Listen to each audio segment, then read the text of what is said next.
All right, everybody. It's 4 o'clock on Monday. Welcome to our update. Today is going to be primarily focused on where we are in COVID, and it starts with us as a state and as a people passing another grim milestone.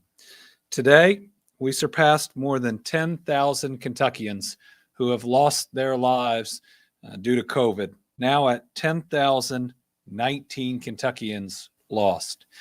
My faith teaches me that each of these individuals is a child of God, irreplaceable to their family and to their community.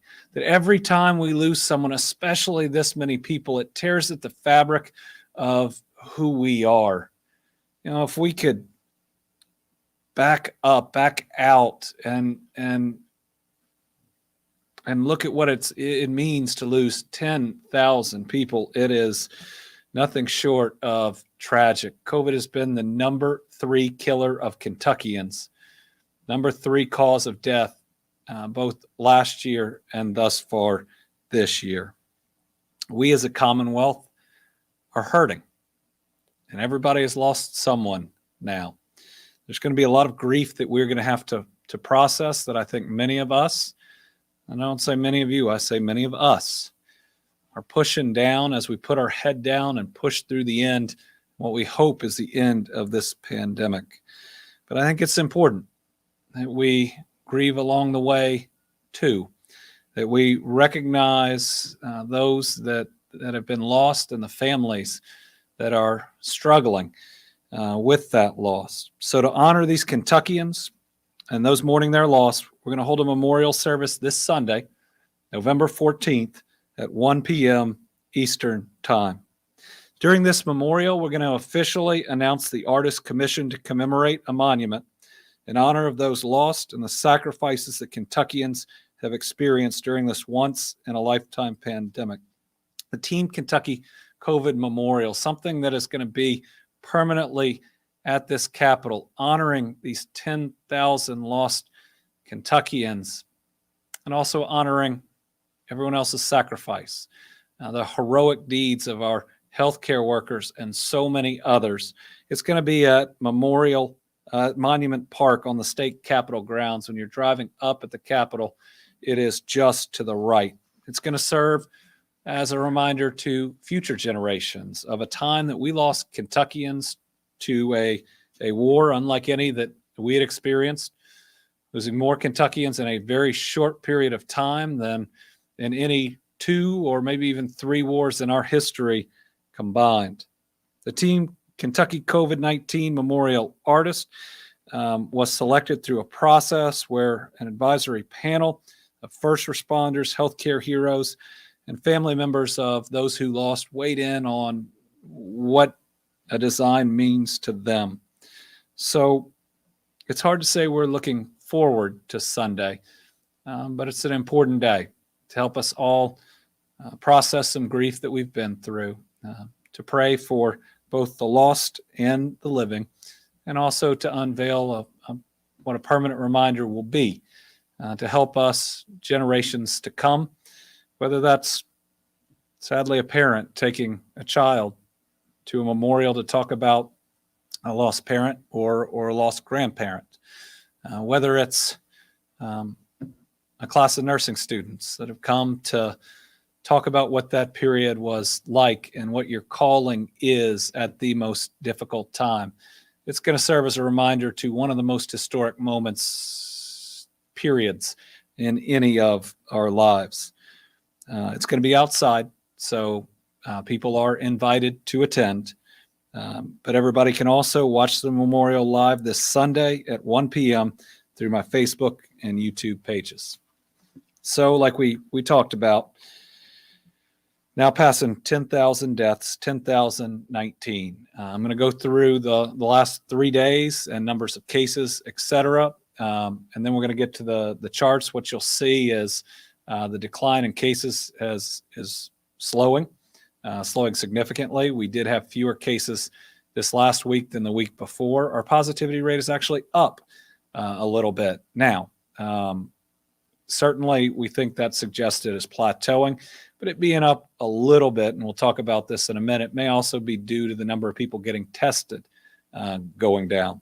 So Saturday's numbers, 1,158 new cases of COVID-19, 35 new deaths. Remember, these deaths also include the death certificates that come in. So just about every death that we've announced has really been about a 3-week period of the day that it's announced. Some of these are a couple of months, even 3 months, 4 months ago. They're all Delta. But again, these are ones coming through that second process that we use. And all 3 days include really young people. So Saturday's was a 47-year-old man from Breathitt County who died on Halloween, a 46-year-old woman from Hardin County, and a 36-year-old man from Nelson County. Sunday, 585 new cases, 19 new deaths. They included a 29-year-old woman from Lincoln County who died in October. And then today, 642 new cases, 26 new deaths. They include a 30-year-old woman from Fayette County. I'm going to turn 44 later this month. A 44-year-old man from Hardin County, a 19-year-old woman from Perry County, and a 22-year-old woman from Rockcastle County. Can you remember a day that we had somebody in their teens, in their 20s, in their 30s, in their 40s? We also have a 47-year-old man from Clay County, all in the same day. Remember, this thing is deadly. Please get vaccinated and do what you need to do to protect yourself. Today's positivity rate, 5.44%. Remember, we were right at 5, so it's up about a half point. We've conducted over 10 million tests since the beginning of this virus in the Commonwealth of Kentucky, 10,042,549. That's really incredible, given that this test didn't exist before COVID. We had to build out the testing network. We've really only been in this 19 months, and now you can get a test almost anywhere, anytime. 687 Kentuckians currently hospitalized for COVID, 196 in the ICU, 121 on a ventilator. Now let's look at the trends. Let's look at the stair-stepper chart. So if you want to take the optimistic approach today, this last week was lower than the week before, which means we have been decreasing week over week over week, and that is a good trend. But remember, we both look at, are we increasing or decreasing? And then we look at how quickly we are increasing or decreasing. The great thing about this most recent decrease is we were decreasing very quickly. That is no longer the case. We'd normally been, at least 1,000, sometimes 2,000 plus cases less during the decline week over week. This is about 675 is the delta between last week and the week before, the smallest that it has been in the entire decline. So with the positivity rate inching up a little bit, again, that could really be a plateau.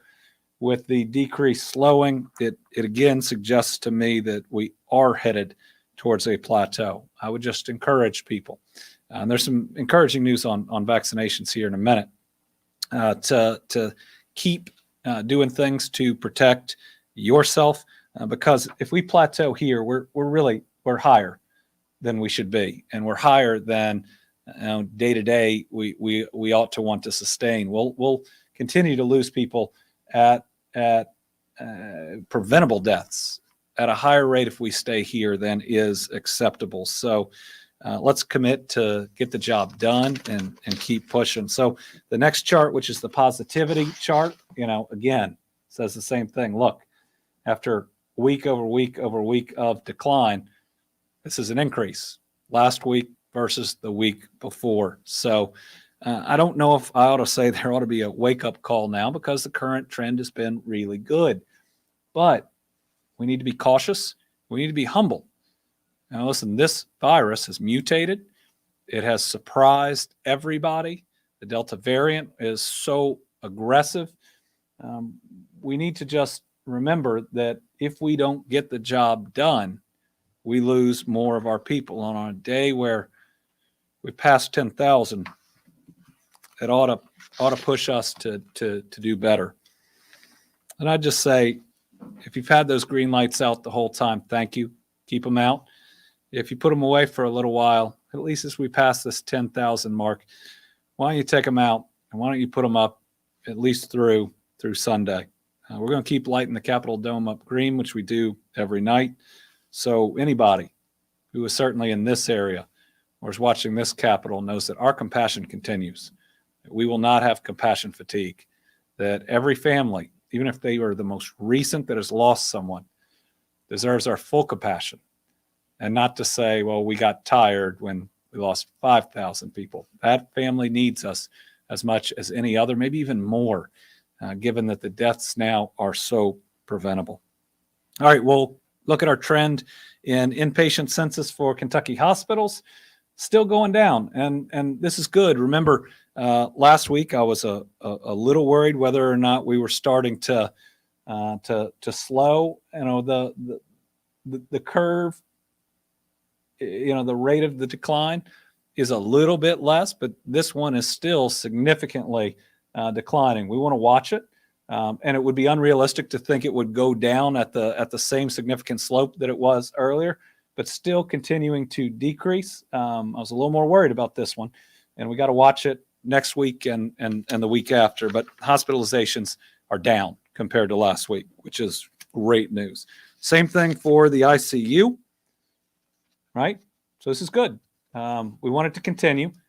There were some signs that it might level off, but this is still continuing faster. But if there is a concern, it's that the positivity rate is the leading indicator, and that these numbers are the lagging indicators. So again, though, we're thankful for this decrease. And then if you look at the ventilator census, this one is important. It'll be interesting moving into the future as treatments get better, because we are getting better at treating this.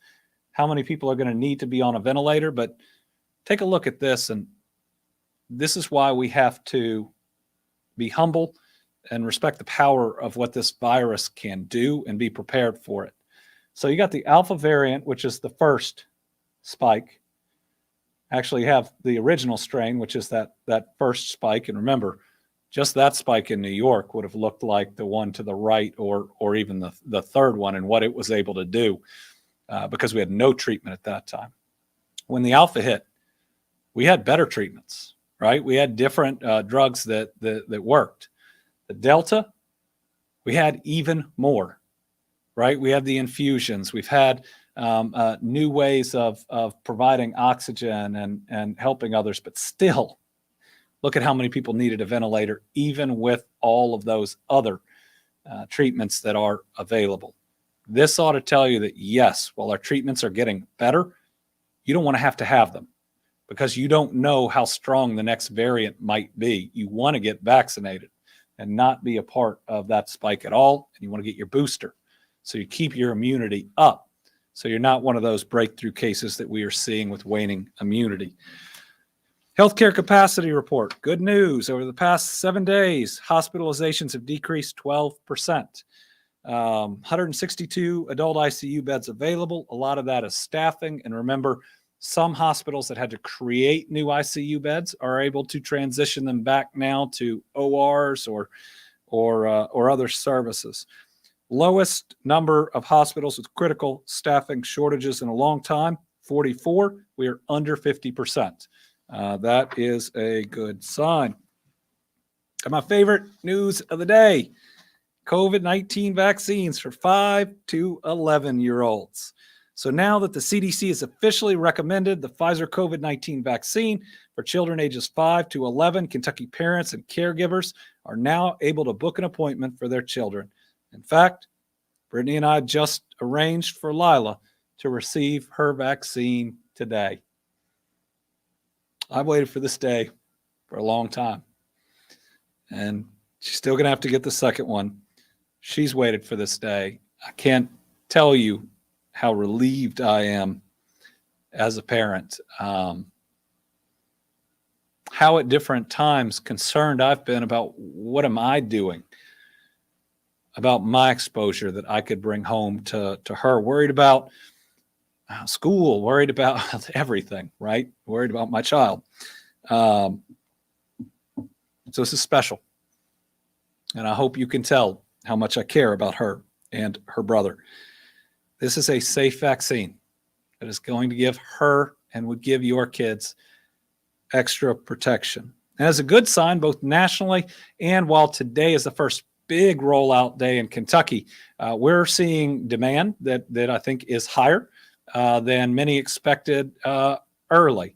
I think they're describing it as brisk, which sounds like the weather nationally, but here it appears that two exciting things are happening. Number one, parents really want to get their kids vaccinated in this age group, and two, when they try to get an appointment and it says all the appointments are booked, instead of being mad, they're happy because it shows that other people are getting vaccinated, which we all want. So kind of interesting things going on there. You can go to vaccines.gov to find a place that can give this, remember, specific vaccine packaged differently for kids that is a lesser amount than adults. So go to vaccines.gov and click on Find COVID-19 Vaccines. From there, you can sort by zip code and vaccine options. This includes the option in the filter of the Pfizer vaccine specifically for children 5 to 11. That's the one you need. If you sign your kid up for a different one and you show up, they will not be able to give them that other one. And if you can find the graphic of the difference between the two, the adult, there it is. So again, this should give you comfort, and it's information that as you show up you can make 100% sure. The purple is for adults, right? They are packaging the one for 5 to 11 entirely differently to make sure that every child in that age group gets the right amount. That is in the orange. So, Pfizer vaccines found to be over 90% effective at preventing COVID-19 for 5 to 11-year-olds. And the vaccine plays an important role in keeping our families safe. It's safer when my daughter hugs my parents. It protects everyone they interact with. It ensures that they can be in school, that she can go to her play practice, which they had to push off for so long. It can give them so much of their world back. And if we can all just talk to, encourage, convince those that we love to get this vaccine, it can give us all of our world back. All right, in good news, more vaccinations over the weekend than we've seen in a couple of weeks, 10,388. And you might say, yeah, but that's because we just opened up this new group that can get vaccinated. Nope, it wasn't available to all that many over the weekend. So less than 10% of that number were 5 to 11-year-olds. So this is a significant number of folks coming in to get the vaccine that fall into other groups. So we'll show the demographic and we'll add 5 to 11. I'm going to tell you ahead of time, that number right now is 0% because it's only really been available one day that just a few were giving out. But I know of at least 4 school systems that are having clinics today, many more this week. So total Kentuckians vaccinated. This is a big one, up a point, which we really wanted. If we can, there we go, 58%. Remember, we had to redo these numbers because of the double submissions of one vendor. But every time we go up a point of total Kentuckians vaccinated, that is a big deal. Now, 58% of all people living in the Commonwealth, and that includes kids under 5 that can't get the vaccine, are now vaccinated. We want to push that up, but every point is one to celebrate. Total 5 years and older. So remember, this used to be 12 and up. So this is going to change this number because there are now 380-something thousand more people in it. 61%. So that means 61% of everybody who's eligible to get the shot in Kentucky has gotten at least one shot of hope. And then number the same for 18 years and older. These are people who can make their own healthcare decisions, 70%. So, again, you hear a lot about back and forth or this and that. 70% of all Kentuckians who can make their own decision have decided this is a pretty good decision, and people continue to get vaccinated every day. Yes, there is how do we do better? There's frustration with maybe not having more people vaccinated. But that 70% is a number that, anybody running for office, anybody concerned about an issue, anybody in marketing something would really love and pray to hit. All right, another good news today. 75 years and up, the most vulnerable among us, up a point to 89%. We also ought to celebrate every time that goes up. 65 to 74, still at 92%, or as my parents would say, that's barely an A. 50 to 64, up a point, 76%. 40 to 49, stuck at 66%. 25 to 39, no change, 56%. 18 to 24, 49%. 16 to 17, up 1, that's 47%. And as we go forward, we may combine some of these. Remember, we created them because of who was eligible and who wasn't, and then who could make their own healthcare decisions and who could not. 12 to 15-year-olds, up a point, long way to go. But that's my son Will's demographic, so good for them. And this is the very first time, 5 to 11-year-olds. I think there is 900 and something, maybe 911 5 to 11-year-olds that have already gotten the vaccine. That number is going to go way up today and tomorrow. So by Thursday, we'll have an idea of how many have signed up in that brief period of time. Booster shots. We're continuing to encourage Kentuckians eligible to go out and get their booster shots. Just to give you an idea, remember, you can get your booster if you're 65 and older. You can get a booster if you took J&J, no matter what, and go get it as fast as you can. You can get a booster if you have an underlying health condition, and you can get a booster if you have a job that you interact with a lot of people. Now, folks, I think there was a study that suggests that's 80% of everybody. If you qualify under any of those, go get a booster. To give you just an idea, though, about how many people just easily qualify, just take 65 and up. There's 682,513 Kentuckians in that demographic, according to the most recent census. So plenty of people qualify. Currently, number of Kentuckians that have received a booster, that means fully vaccinated and received a booster, 345,887. We'd like to see that number increase, but remember, not everybody is 6 months after their second shot, which you need to be. So again, get a booster. Waning immunity is real, and we believe that we can lessen those that we would lose to a breakthrough infection if you get your booster. So any of those things that make you vulnerable, more vulnerable to COVID, more vulnerable to catching it, having a job with a lot of people, more vulnerable to a negative outcome, underlying health conditions, age, go get that booster. It will get your immunity back up, and I believe it will be as important as the new people we get vaccinated with whatever comes next. I mean, we know how to supercharge our immunity. That's whether you want to talk about it defense or offense in this battle against COVID. It's how we get stronger. All right, the one piece of news that is not COVID today, bipartisan infrastructure bill that passed on Friday. It is exciting. It is going to provide major investments throughout Kentucky. It's going to help public safety, bridges, and roads that badly needed repaired, I believe, provided that we ultimately get a grant from the major projects pool. It means we're going to get that Brent Spence bridge done, which we are ready for it.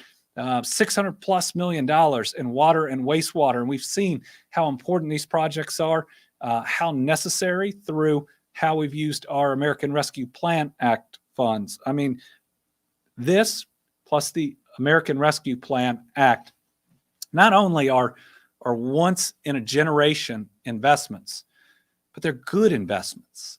When we invest in our infrastructure, we unlock potential. We also reduce costs in the future. We make ourselves more resilient against the types of natural disasters we see far too often. We make it safer when we put our kids in the car and send them to school or take them to church.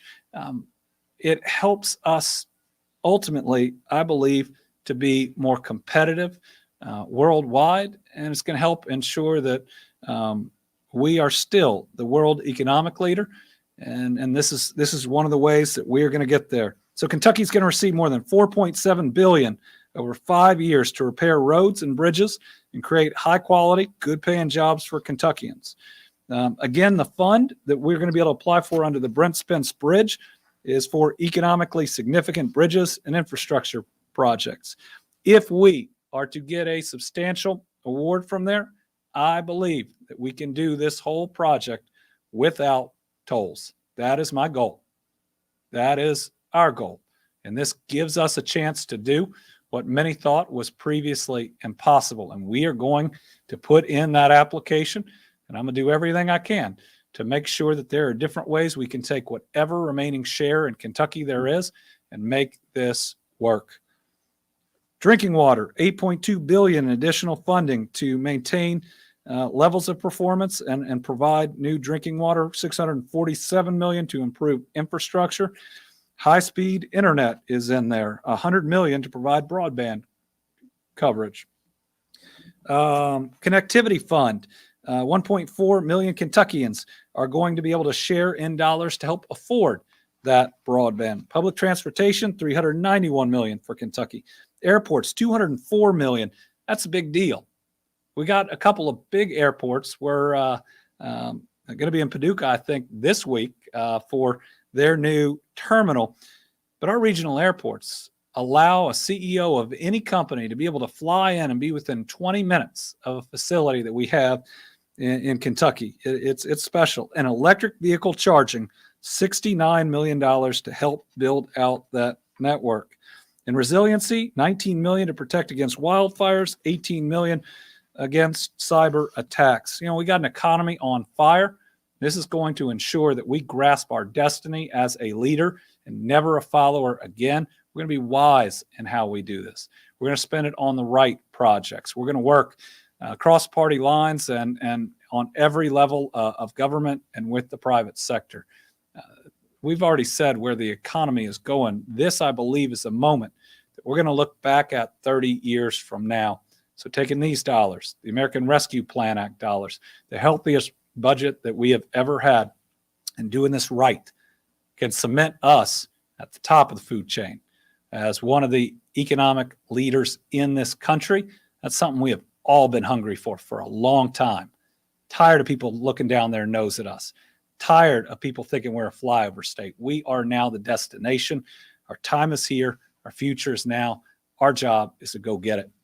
So with that, today I'm joined by only one in-person journalist, and everybody knows it's Tom Latek. So Tom, let's start with you, and then we got about 5 on the phone. Does that mean I get to ask more than one question then, since I'm the only one? You know, I knew you'd try to negotiate for more. Hey, all right, shoot. Okay. First of all, this will be a follow-up to a question I asked you last week, and this is about snowplow operators, since 11 states are in dire straits. Yeah. Missouri, Indiana, Illinois, Ohio among them. How's Kentucky stack up with that? And I noticed online, looking at the Secretary of State's website, that I have not seen a recent price gouging nor pharmaceutical waiver executive order since like the first week of September. What's the status on that? Well, the price gouging state of emergency, we had been regularly communicating with the Attorney General's office. We issued that one time after time after time. We would ask for updates and then ask what the recommendation is. Eventually it came back, no recommendation. And given that, we thought at this point, unless we are made aware, of something that it was time to let that one expire. I gave you the answer on snowplows that I did not think we had an issue, and no one from the transportation cabinet has called me to suggest my answer was anything other than correct, but I will check on that one again. I would hope that I would know by now. But sometimes that's the way state government works. Karen Czar, WUKY. Hi, Governor. Hello, Virginia. Thank you for taking my question. As you said, and then so many of us are hoping that this is ending, hopefully, but other countries are again seeing a surge because of Delta. The reality is your hands are now tied. What conversations are you having with legislators about possible plans if we do see another surge or stay at a very high plateau? Thank you. So admittedly, I'm not having many COVID conversations with legislators at the moment. Attempting to have the hero pay, which is directly related to COVID, and certainly the minority is communicating with me on that. And I think we'll need to have those conversations. Sometimes having them at periods where there is greater concern might give us greater opportunity. I do believe there are things that we can do, and we are doing at the moment.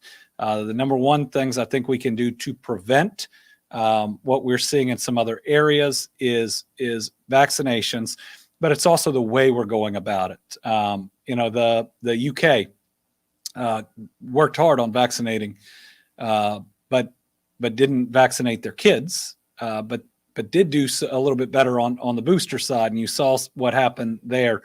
We have some lessons learned from Israel. I think what it teaches us is we've got to be focused on multiple things. Number one, new vaccinations. Number two, boosters. And if we don't do them both well, we're vulnerable at different ends. I am concerned, though, that many school districts are going mask optional before we are out of the orange, or sometimes even in the red. There is no place that respiratory type viruses spread more than schools. Look back at what we used to do with the flu and how we would address it. I don't want my kids wearing a mask, but I want them to wear a mask if it means they're in school every single day and we defeat COVID once and for all.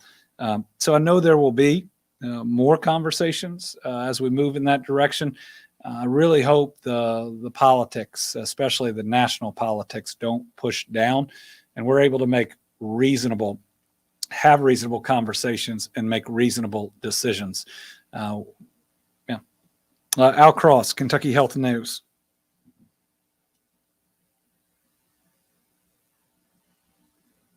Thank you, Governor. In regard to the school question, are you all keeping track of school masking policies as they evolve? And if not, why not? And if you are, what do your figures show? And do you have any sense of the state of school masking around the state? Yeah, what we've mainly been following are those, whether it's the School Board Association or Al, I think you guys are doing this too, of how it's being compiled with what the legislature passed. Obviously, it creates difficulty on us on any enforcement, but haven't been tracking it directly. Now, KDE may, and if so, we'll make inquiries there. But what I'm seeing is a couple who have entered the orange have made the change. Others are considering it, but still others are holding tight. Again, I don't necessarily think we're going to need universal masking through the entire school year, but also think about, we know what holidays can do, the amount of gatherings, and sadly what we saw in what we would call the alpha surge. Certainly keeping universal masking at least a couple weeks past New Year's in schools would tamp down the spread that we would see after holidays and protect a lot of people. Jose Donis from Aldea in America. Okay. Debbie Yetter, Courier Journal. Hey, Governor, with the budget presumably looking better, do you have any thoughts for the legislative session coming up in 22 about money, additional funding for areas in fairly acute needs such as social services and possibly education? Absolutely. I've pushed for educator raises every year I've been governor, and I intend to do so. They were underpaid before COVID. They have had to go through difficult times and have shown incredible heroism. And I think we ought to be lifting them up. The state legislature absolutely significantly cut the compensation package of new educators by eliminating the best benefit by far that not only got people into education, but retained them, right? We talk about workforce retention all the time now. You know, that pension for teachers kept them in for 30 plus years. And so right now, starting teachers have never been paid less when you look at overall compensation. Social workers, you're going to see the same, but I plan on doing two things. Number one, we got to raise their pay. Number two, we've got to budget to fill more slots. It doesn't mean that we will fill them all in this next year, but they need to know that they are appreciated and that more help will be on the way, because I believe that it is both compensation plus caseload. Now, we also want to look at things that help in retention, perhaps a loan forgiveness program for every year that you're working for the state. Again, that is a retention measure that we don't have for new hires now that, again, the pension system has been changed. So I get why some of those changes were made at different times, except the teacher piece, which I'm entirely against. And I think that new teachers should be in that full pension system. But, you know, we're seeing right now in a competitive workforce why those pension systems were created. And if they had been funded appropriately over time, and I understand that there are some times of difficulty that it was hard to, then I don't think we'd be looking at it the same way. And, you know, we've got an opportunity now over time, paying off that mortgage to get those systems healthy. But yes, we absolutely have to do better by our social workers. Our neglected kids, those that are in need, are depending on it. And now, last, Corinne Boyer from WEKU. Hi, Governor. When job announcements are made and there's that wage range that's included, are companies required to file any paperwork or anything with the state showing that they'll pay the wages that are publicly announced? Thank you. Yes, the application that you put into KEDFA, that's the board that approves the incentives, includes overall investment, includes number of jobs, that includes the wage range. And that's all what goes into how the incentive package is calculated. And then they have to hit certain marks to receive the full incentive package over time. We can get you a full written explanation of that, but the answer is yes. And if everybody doesn't always hit every full target, but the beauty of our incentives is that there aren't upfront payments in the regular incentive program, and it's truly performance. And remember, while yes, from that new job, we're not getting every or new company, every tax we would be getting without the incentives. They weren't in Kentucky before, or they hadn't expanded. And so each of these projects increases the size of the pie, even if we don't get the full amount of that increase each year until the incentive package ends. But we can get you all that in writing too. So just quickly, a couple of written questions. A bunch on the bridge. You know, we're going to need to see the timing process that comes out on the application for the major projects, as well as typically there's guidance that follows the passage of these. It's a question of, can the bridge project be done without bonding? it depends on how much is left on our end and on Ohio's end over how many years and the budget situation of each. It also depends on a decision that ultimately we'll sit down and talk to the state legislature on what's the cost of bonding at any given point. Sometimes it makes sense on where the market is. Sometimes it makes the project more expensive than would be worth it. So do I think we could do it without bonding? If we get the amount from the special projects fund, then yes, I think that may be possible. It may require us to move some dollars from budget reserve trust fund or from general fund, but that's something I'd be willing to do depending on the amount.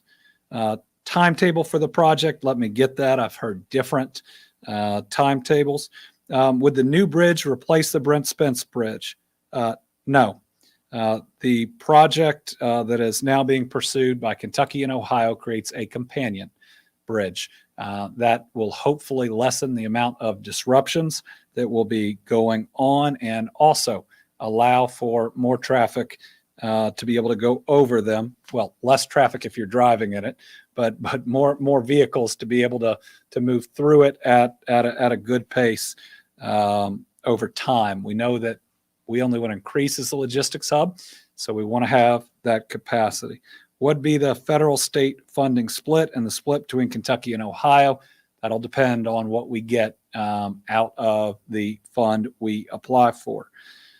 Of the $4.6 billion Kentucky will get from the infrastructure deal, how much would I like to see go towards the bridge? Again, it's got to start with the application, but I believe whether it's money is fungible, right, between what we'll get in that and what's in our current budget. So I want to do what it takes. I want to get this thing done. We've talked about it for decades. This is our best opportunity to do it. I want to be the governor that gets this done. What was once viewed as impossible suddenly now appears to be very possible. And I am very hopeful. It's critical for both Kentucky and Ohio. And, my take is let's absolutely get it done. At the same time, I'm committed to a lot of other projects that are out there. The Mountain Parkway, we're going to get that 4-laned all the way. The I-69 bridge, we're going to get built too. And what's exciting is the economy right now. We're going to work to get it all done. All right. Thank you, everybody. We will be back on Thursday for the Team Kentucky update. Yes, but I'm still going to be doing the update.